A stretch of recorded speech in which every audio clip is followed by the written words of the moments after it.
Sue here from Our Journey in Myles, and we just left Freightliners on our way to National Indoor RV Center. We're getting ready, getting everything tuned up and ready for our beginning of our travel season.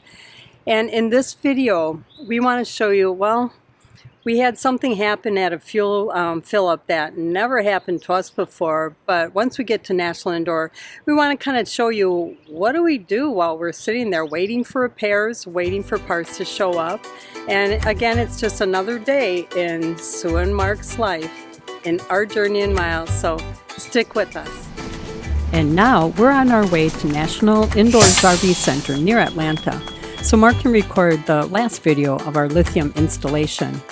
And like usual, we'll stop for fuel on our way, which also means this is a chance for Mark to get up and walk around and use the bathroom. In our rig, of course. And like usual, I look at the satellite view to see how big the TA is and also how we enter and leave. Looks big, with 2 entry and exit ways. You can see on this satellite, when we leave, there's a turn lane we need to get into before we can get in the lane we need to be in, so we can re-enter on the interstate. In 1/4 mile, arrive at Travel Centers of America on the right. But here's something that wasn't on the satellite and we didn't notice when we were coming in. Right here you can see there's new curbing and orange barrels that are in that turn lane that we should have had. You can see it's right across from both entrances into the truck area. And down here you can see there are trucks leaving, and they actually have to take a right, which is going in the opposite direction of the interstate. In between to the left there? Yeah.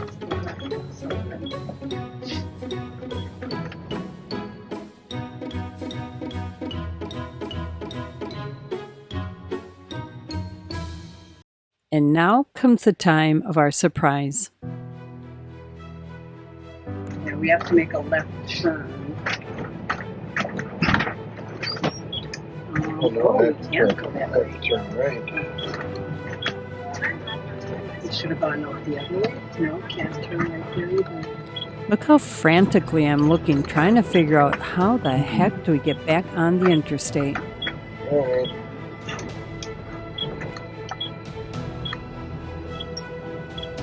Make it so the way.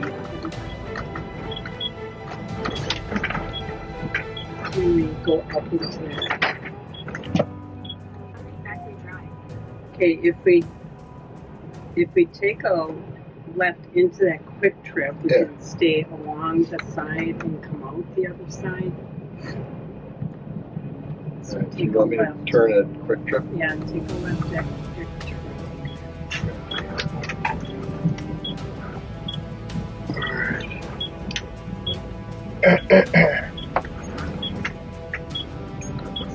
See if we take a left up here and come through the parking lot, come out here.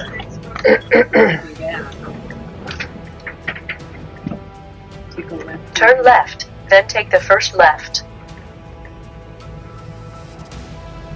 Looks like I can go straight ahead. Okay, and then take a left. Yeah. I think. Let's see what curves are. Alright. Well, that's the first for us. Go right through here. Turn left on Banks Crossing Drive.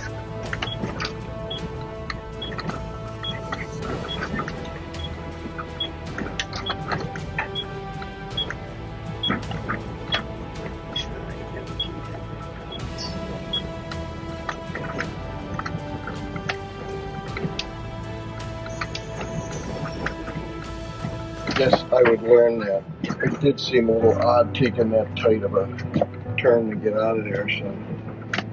Turn right at the traffic light, then take the second left. But if you look, that boulevard bump thing looks new. I don't know how they get out of here. Yeah. Should I turn right? Take a right, yeah. And I don't see any other exit on the side or anything. It's just those two right there. And then we're going to go across and take a left. See how that's all brand new? Am I turning right or left? You're going to take a left onto the interstate. Okay. Yeah, you're right. Folks get on stage. They must have a back way. But I don't see it on the map. If it is, they just put it in. We never did figure out the route the semis were taking to get back onto the interstate. The route I saw looked like it would take them at least 5 miles out of their way. The change with the curbing is obviously pretty new, and Google Map and Garmin had us turning to the left to the interstate, so obviously those weren't updated yet. That really stinks for TA in this location. I hope they make it clearer where to exit soon. Well, that was exciting. This was working to a Cracker Barrel. Was there one near there? No, Oh. but That's what it felt like. Same feeling, yeah. Yeah. This is just another example of life. Things don't always go as planned. But all is well, and let's get back on the road.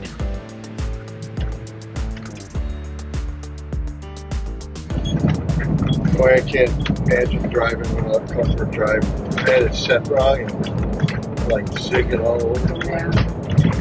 So we'll be back at National Indoor RV Center again, but enough with the repair videos. So we're just going to show you what it's like for us to be there and just be waiting for service, for parts, just waiting.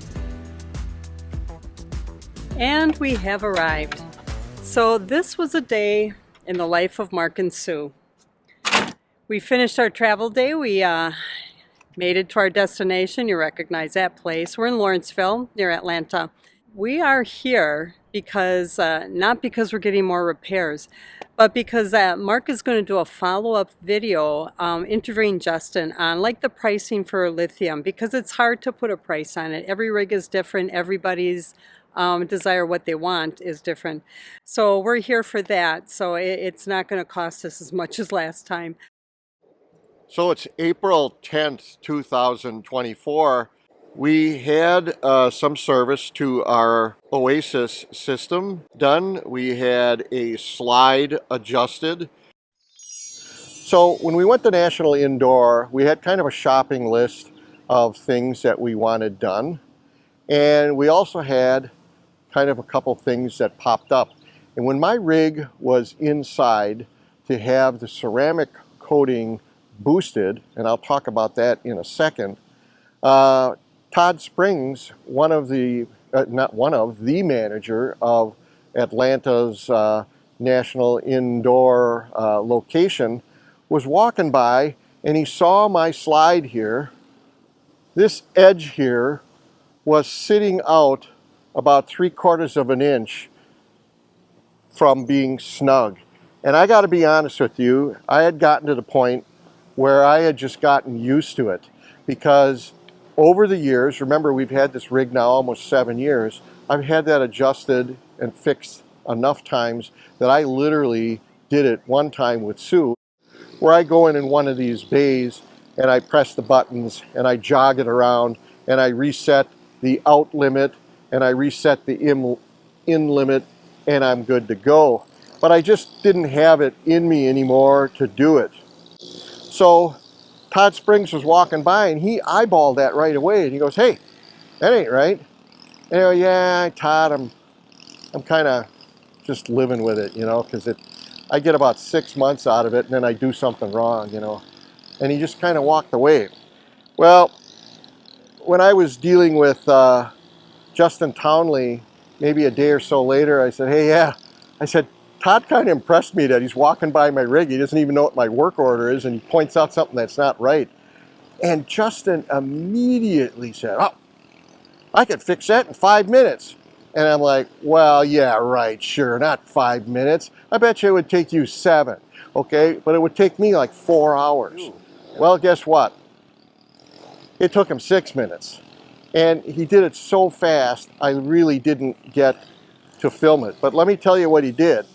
In this bay here, there's a control that's up on the roof. This bay is in front of my Oasis unit. I have a 2014 Newmar Dutstar 4369. In front of the Oasis unit, up on the ceiling, is a button a push button control pad. You have to unscrew it and swivel it down so now it's in front of your faces connected by wiring. But by push buttoning on the PC board, and I'll give Sue the write-up so that you can see what the PC board looks like. They were able to drive there's actually two motors that drive this shaft.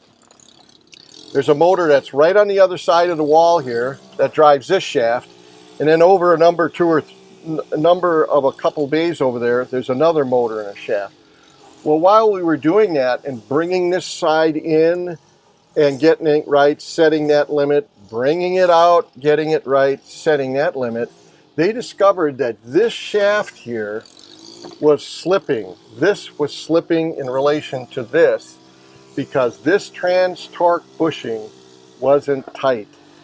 And Justin and Jim that were working on it figured this out in minutes.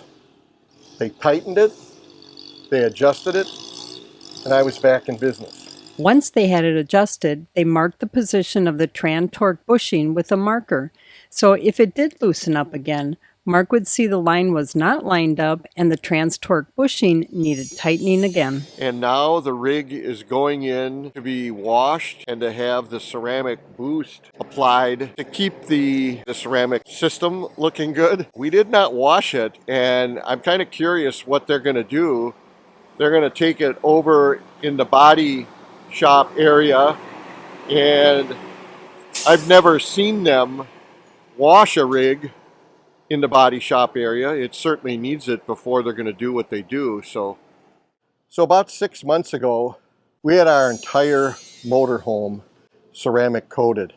And the reason we did that is our RV was basically 10 years old. We considered the paint job still pretty awesome after 10 years. And it was like, you know what? Maybe we should do something to see if we can squeak another 10 years out of it. So that's when we had the ceramic coating done. Now, when you have it done, every 6 months to keep the warranty in place, you have to boost it. And by that, they mean that this ceramic boost material has to be applied to it, which is infinitely easier than the regular ceramic coating process, but nonetheless does require a lot of elbow grease. When we had the ceramic coating done, they washed the whole rig perfectly. Then they went and they used a two-step process. We can link the video up in the corner. They used a two-step process of buffing out all the imperfections in the paint and removed all of the dirt and debris and sap and different things that were on the paint. You can see this imperfection here. We did not fix any scratches that were uncovered, or you could say maybe even were enhanced by the ceramic process. Who are we kidding? This thing's 10 years old. So we were looking at the long game, not the short game, fixing all stuff like that. So once they went through all that immense work to get the paint as shiny and as paint corrected as possible, then when they used the ceramic product, they were working in small little areas like this, applying it, waiting it for the flash, get kind of a dull finish, and then wiping it all off. And then they would move to the next spot. And then they were using a ladder. So this is somewhat the same process, but you can do a much bigger area and it's a lot easier to take off. So once the rig is washed, you of course skip the paint correction process of it, and you just apply this on bigger areas, wait till it flashes to a dull finish, and then buff it off. That's the boosting process. You can go on Amazon or wherever I got this, and you can do this and put it on yourself. Well, to my surprise, remember, we didn't wash our rig for 6 months. We were in Florida. 6 months later, we show up. Thing looks pretty good. Every time it would rain, it would like get sort of like brand new. I expected that they were going to wash this thing. Well, guess what? They didn't. When they brought it in, this guy used something similar to this. I think it was maybe a different brand, but this is the brand of the ceramic coating that we had done. And so this brand has this detail spray. So our body shop guy, remember, it's just not some guy that works there. It's people in their body shop. The body shop guy came out and he starts spraying sections of the rig, cleans it up with this, which rags with rags that are like this. What's this called? A microfiber rag. So he'd spray it on there and he'd make sure this is all clean, and he would replace this, you know, periodically when he's doing it. But when it was finally dried, the product that he was putting on was this boost. And he would spray that on, let it flash, and then he had to elbow grease it off. And that was it. And the thing that floored me was that they didn't wash it in their normal process before they did that. And I asked him why. I said, why didn't you wash it? And he said, well, the ceramic coating will have everything just fall off so easily that we use the detail type cleaner, either this one or the one that they use as a company, and skip the washing process so that there's no possibility of mechanical damage or screwing up your ceramic coating by some chemicals or something that might be used on that particular day. The only deviation on what they did was over here. Remember, I told you we didn't wash it for 6 months. Well, we probably didn't take the bugs off more than 2 or 3 times in that 6 months. So when we showed up at National Indoor, we had bugs on the front of it. In fact, we didn't do it since we got here, right? So there's probably bugs on there right now. So when the guy was using their detail spray on here to clean it up before he would be using the Boost product, he was not able to get all of the bugs off.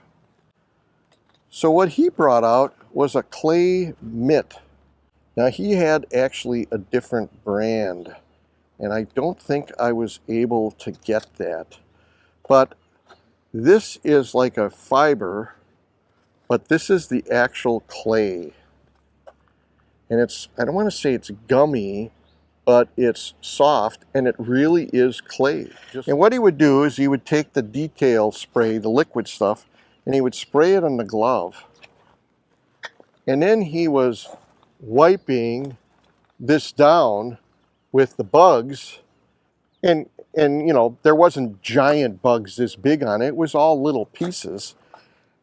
And he completely cleaned this, and with this, and he would rinse this mitt periodically with a deluge of this or a spray bottle with water to wash the bug debris away. And then when he was all done, he would put this on. Turned out great. I think you'll agree. As far as I was concerned, best $375 I ever spent. So I'm going to put my lawn chair here to reserve the spot. You can see I wisely left my water and sewer hookups in place. We did a whole bunch of laundry yesterday, getting ready to leave in a few days. We lucked out. It's been a lull in activity here, so there's been a couple of these spots left. We were able to snag one. And yes, because we did snag this spot, we did do laundry. This was really rare. And with the extra time in the rig waiting, we had time to actually do some cooking. And I've always had a passion for gardening, even as a full-timer. I'm not saying we've been here a long time, but when we first arrived, this greenery down here wasn't there. I'm thinking those seeds blew into town just like we did. Another pastime we like is just to take a walk. Usually we have destination like go to the garbage, which can actually be entertaining in itself at times. And I'm taking a little break, taking a walk, getting about a mile in so I get a little exercise, and taking a break from working on the cost video for our lithium upgrade. And lo and behold, I ended up seeing this place taking on a project that to me is just unbelievably difficult and complex, and I'm going to bring you guys along to take a look at it.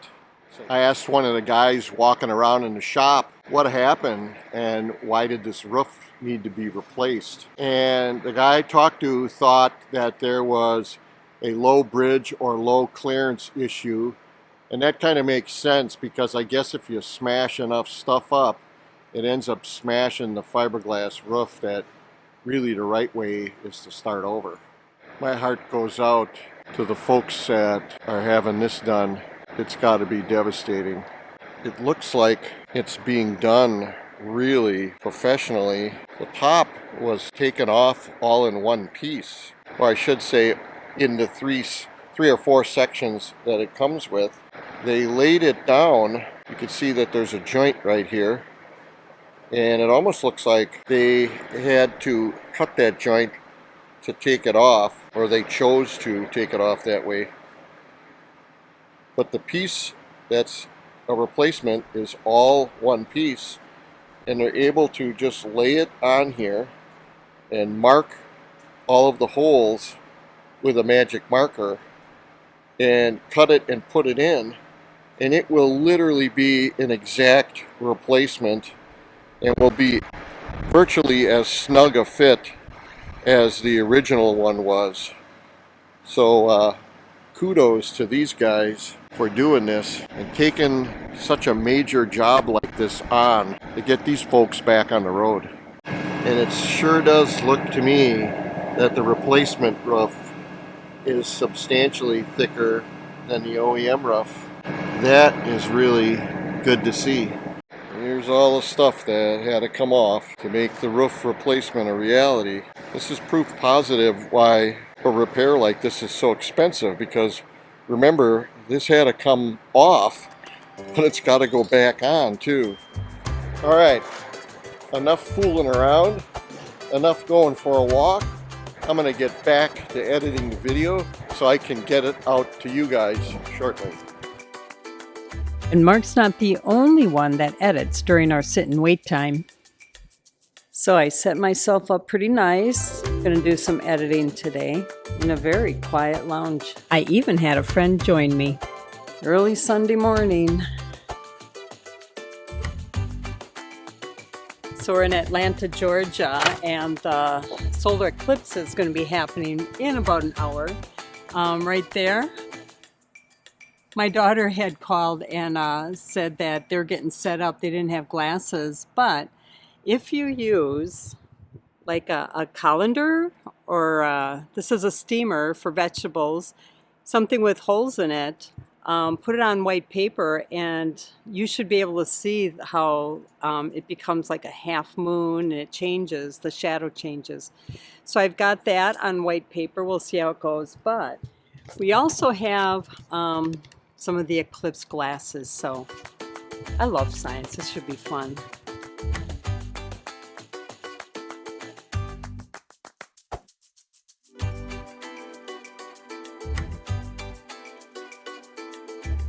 So I was impressed by this so far. We haven't gotten to the full eclipse yet. Mark's like, yeah, okay, I saw it. It's an orange circle with a bite out of it. Marco. Buzzkill. Buzzkill, totally. I'm digging this. Well, I know you were disappointed that I didn't take it that serious. Oh my Looking God. at the solar eclipse. And I gotta be honest with you, I was a little afraid that, you know, something would happen and I wouldn't do it right. And, you know, I might be damage my eyes. So I wanted to tell you that I'm all set here now. And I'm going to watch the whole thing now. Yeah, that'll work great because you're facing the wrong direction. Oh. Can you see anything? Oh, I think I've damaged my eyes. And then there's always going out to eat with friends. And meeting new friends and hanging out and talking to them. And I know I didn't get everybody's photo in here, and I apologize. I just wasn't keeping track of my photos well. In one of our past episodes, I had mentioned one cool thing about being full-time and traveling is meeting all the interesting people. Well, we met Diane and Les here at National Indoor. They too are full-timers, but before that, they actually owned a rescued animal sanctuary where they held horses, llamas, miniature donkey, and a number of other animals, and they were fortunate to sell it to somebody who would continue what they were doing. But once they went RV, they decided to take 3 of their dogs with them. One being Hope, who has kind of like cerebral palsy, and then there's Romeo and Tricycle, and these 2 are 3-legged dogs. Les at one point decided he wanted to write a children's book, and it's called Tricycle and His Friends. You can find it in our Amazon store. It's about the 3-legged golden retriever and when he arrived to his new home. It is simply heartwarming. I see why you guys walk them one at a time. Yeah, come on, Hopi. She is dancing. So that wraps up this visit at NIRVC and show you what we do when we're just waiting around. I could end right here, but I have to show you what happened on the road after we left NIRVC. We always say we are slow and steady. It's kept us in one piece so far, but when not 1, but 2 wide loads go speeding past you, okay, maybe we're a little too slow. So until we get to meet you on the road, in a campground, or at an RV repair place, we invite you to join us most Sunday mornings for another episode of Our Journey in Miles. Thanks for watching.